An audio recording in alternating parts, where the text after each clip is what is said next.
Hello students, आज हम 9th class का चैप्टर नंबर 10 स्टार्ट कर रहे हैं, अध्याय 10। इसमें आपको वृत्त के बारे में बताया गया है। वृत्त आपने अलग अलग तरह के देखे ही हैं, जैसे पहिया, घड़ी, चाबी का गुच्छा में भी ये वृत्ताकार है, बटन, चूड़ी, ऐसे ही रुपए के सिक्के हैं अलग अलग तरह के। तो ये सभी वृत्त के उदाहरण हैं। ठीक है, वृत्त को हम प्रकार से ऐसे बनाते हैं। प्रकार से हम एक केंद्र बिंदु लेके वृत्त का खुद से खींचते हैं, और ये जो सबसे बीच वाला बिंदु है जिससे प्रकार रखते हैं उसको हम केंद्र बिंदु कहते हैं। और ये जो ओपी है, ओपी क्या है? त्रिज्या है इसकी। ठीक है, और वृत्त के ये जो अंदर वाला भाग है इसको अभ्यंतर बोलते हैं, और जो इसके बाहर वाला भाग है, वृत्त के बाहर है जो भाग, उसको बहिर्भाग बोला जाता है। तो ये है वृत्त के बारे में और भी कुछ जानकारी। वृत्त के ऊपर जो सबसे बड़ी जीवा है, जीवा क्या होती है? जो वृत्त के ऊपर कोई भी दो बिंदु हैं, इनको मिलाने वाली रेखा को हम जीवा बोलते हैं। ठीक है, ओ भी आपको पता है त्रिज्या है, केंद्र है ओ, तो ओ से बी तक ये क्या है? त्रिज्या। ओ से लेके ए तक भी त्रिज्या। और ये जो केंद्र से होकर जो पूरी लाइन जाती है ए बी, इसको हम व्यास बोलते हैं, जो केंद्र से होके जाती है ए बी। और ये पी क्यू क्या है? पी क्यू है जीवा। जो ये ए बी है ये भी एक जीवा है, लेकिन क्या है? ये सबसे बड़ी जीवा होती है व्यास। ये क्वेश्चन 1 मार्क में बहुत बार आता है कि सबसे बड़ी जीवा क्या होती है? वृत्त की सबसे बड़ी जीवा व्यास होती है। अब अगर एक वृत्त का अगर हम इस तरह से पार्ट लें, इसको हम इसकी चाप बोलते हैं। ये क्या है? वृत्त की चाप है, चाप। अब जो उनसी बड़ी चाप होगी, बड़ी चाप है, उसको हम दीर्घ चाप बोलते हैं। जो ये छोटी चाप होती है इसको हम बोलते हैं लघु चाप। जो बड़ी चाप है इसको दीर्घ चाप कहा जाता है, और छोटी चाप को लघु चाप कहते हैं। अब देखो, आपको पता है पी क्यू क्या है? पी क्यू जीवा है। ठीक है, जीवा। जब जीवा है तो ये जो ऊपर वाला वृत्त का खंड है इसको वृत्तखंड बोलेंगे, क्योंकि ये बड़ा वृत्तखंड है, बड़ी वाली चाप से बन रहा है, तो ये इसको दीर्घ वृत्तखंड कहा जाता है। और जो ये छोटी चाप से मिलके और जीवा से मिलके बना है इसको लघु वृत्तखंड कहा जाता है। डिफरेंस देखो, एक वृत्तखंड होता है, एक होता है त्रिज्य खंड। आपको पता है ओपी और पी क्यू क्या है? त्रिज्याएं।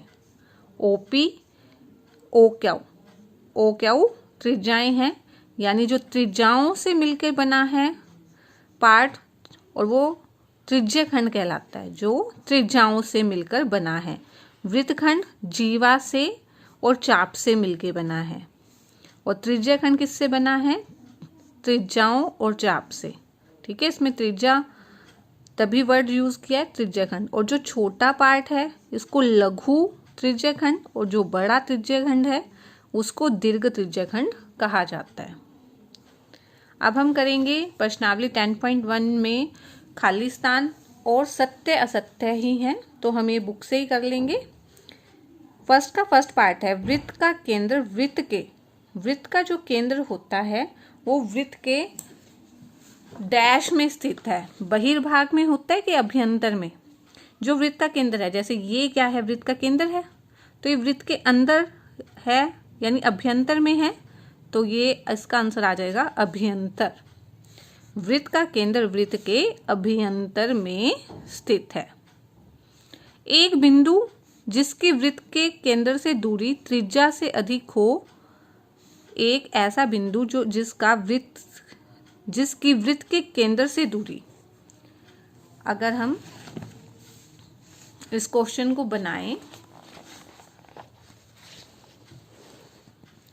एक बिंदु, सबसे पहले तो एक वृत्त खींच लेते हैं हम। एक बिंदु जिसकी वृत्त के केंद्र से दूरी, वृत्त के केंद्र से दूरी त्रिज्या से अधिक हो, कोई बिंदु त्रिज्या से अधिक हो ये दूरी, तो वो बिंदु कहाँ स्थित होगा? वो वृत्त के बाहर होगा ना। त्रिज्या से ज्यादा दूरी है यानी बड़ा है, तो ये बिंदु क्या होगा, वृत्त के बहिर्भाग में स्थित होता है, बहिर्भाग में स्थित होता है। वृत्त की सबसे बड़ी जीवा, वृत्त का भी आपको यहाँ भी बताया था, जो सबसे बड़ी जीवा होती है ये क्या होता है, वृत्त का व्यास। ठीक है, ये क्या है, वृत्त का व्यास। तो ये बड़ा इंपॉर्टेंट खालिस्तान है। वृत्त की सबसे बड़ी जीवा वृत्त का व्यास होता है। एक चाप डैश होता है जबकि इसके सिरे एक व्यास के सिरे हों। एक चाप को हम क्या बोलेंगे, जब इसके सिरे एक व्यास के सिरे हों। देखो ये व्यास हो गया, एक चाप क्या होगा, एक चाप डैश होता है, तो ये क्या बन गया है, इसका अर्धवृत्त। देखो ये जो चाप क्या बन गई है, वृत्त का आधा भाग, यानी इसको हम बोलेंगे अर्धवृत्त। एक चाप अर्धवृत्त होता है जबकि इसके सिरे एक व्यास के सिरे हों। व्यास के सिरे हैं तो ये चाप अर्धवृत्त को दर्शा रहा है। वृत्तखंड एक चाप तथा डैश के बीच का भाग होता है। जो वृत्तखंड है वो एक चाप, ये तो चाप है, और ये क्या है, पी क्या हो गया है, जीवा। ठीक है, एक चाप तथा जीवा के बीच का भाग होता है। एक वृत्त जिसके तल पर स्थित है उसे कितने भागों में बांटता है। एक वृत्त जिस तल पर स्थित होता है उसे वो 3 भागों में बांटता है। ठीक है, अब हमें सत्य या असत्य बताना है। केंद्र को वृत्त पर किसी बिंदु से मिलाने वाला रेखाखंड वृत्त की त्रिज्या होता है। केंद्र को वृत्त पर अगर किसी बिंदु से मिलाएंगे तो वो क्या बनेगा, त्रिज्या। तो ये है सत्य। एक वृत्त में समान लंबाई की परिमित जीवाएं होती हैं। ठीक है, समान लंबाई की हम काफ़ी सारी जीवाएं एक वृत्त के अंदर खींच सकते हैं, तो ये भी सत्य है। यदि एक वृत्त को 3 बराबर चापों में बांट दिया जाए तो प्रत्येक भाग दीर्घ चाप तो नहीं हो सकता। अगर इसको 3 भागों में बांट दिया, किसी भी वृत्त को 3 भागों में बांट दिया तो वो सभी लघु चाप बन जाएंगी। ठीक है, तो दीर्घ चाप तो नहीं बन पाएंगी, तो ये क्या बन जाएगा, असत्य। वृत्त की एक जीवा जिसकी लंबाई त्रिज्या से 2 गुनी हो, जिसकी लंबाई त्रिज्या से 2 गुनी होती है। देखो इसमें 2 जीवाएं आ गई, OB भी और ये भी, तो 2 जीवाएं, 2 त्रिज्याएं आ गई, तो ये क्या है, वृत्त का व्यास। राइट, त्रिज्याखंड जीवा एवं संगत चाप के बीच का क्षेत्रफल नहीं होता। त्रिज्याखंड त्रिज्या और संगत चाप के बीच का क्षेत्र होता है। ठीक है, तो जीवा, ये तो वृत्तखंड का बोला है ना, इसलिए ये गलत। वृत्त एक समतल आकृति होती है। समतल आकृति है क्योंकि ये पेज पे हम बना सकते हैं। तो ये है प्रश्नावली 10.1।